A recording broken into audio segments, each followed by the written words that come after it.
Welcome to বর্ণসূরিয়কে শিখি খেলি হাসি।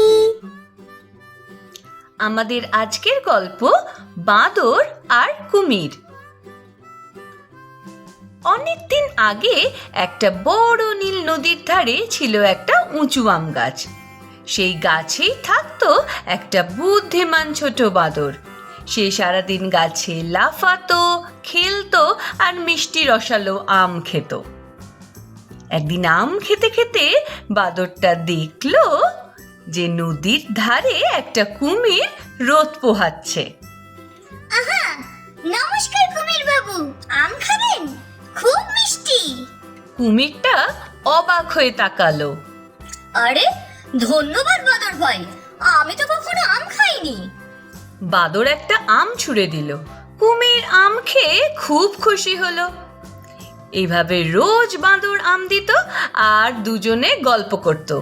দেখতে দেখতে তারা খুব ভালো বন্ধু হয়ে গেল। একদিন সন্ধেবেলা কুমির কিছু আম নিয়ে বাড়ি ফিরল।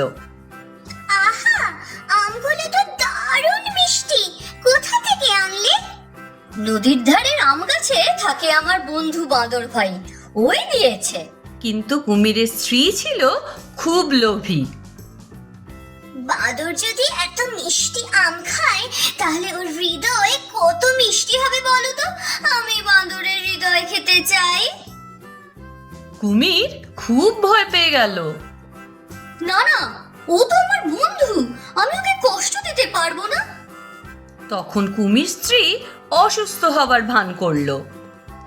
যদি আমার জন্য বাঁদরের হৃদয় না আনো, আমি মরেই যাব। বেচারা কুমির খুব দুশ্চিন্তায় পড়ে গেল। পরের দিন সকালে কুমির মন খারাপ করে বাঁদরের কাছে গেল। বাদর ভাই, আমার স্ত্রী তোমাকে দুপুরের খাবারের জন্য ডেকেছে, তোমার আমের জন্য ধন্যবাদ দিতে চায়। বাহ, বেশ তো, আমি রাজি। বাদর কুমিরের পিঠে চড়ল আর তারা নদী পার হতে লাগলো। নদীর মাঝখানে এসে কুমির আর তার সত্যিটা লুকোতে পারল না।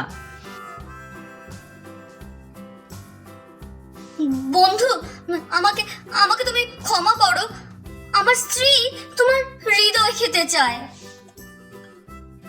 বাঁদর একটু অবাক হলেও একদম শান্ত থাকলো। ওহো, আগে বললে না কেন? আমার হৃদয় তো গাছে ঝুলিয়ে রেখে এসেছি। চলো ফিরে যাই। কুমির বোকার মতো কথাটা বিশ্বাস করলো। তারা আবার গাছের কাছে ফিরে এলো আর বাঁদর ঝপ করে গাছে উঠে পড়ল। কি বোকা তুমি কুমির ভাই! কেউ কি শরীরের বাইরে হৃদয় রাখে? তুমি আমাকে ঠকাতে চেয়েছিলে, কিন্তু এবার আমাদের বন্ধুত্ব শেষ। বিদায় কুমির। কুমির লজ্জায় মাথা নিচু করে চুপচাপ নদীতে ফিরে গেল। আর সেই দিন থেকে বাদর তার গাছে নিরাপদে আর সুখে থাকলো।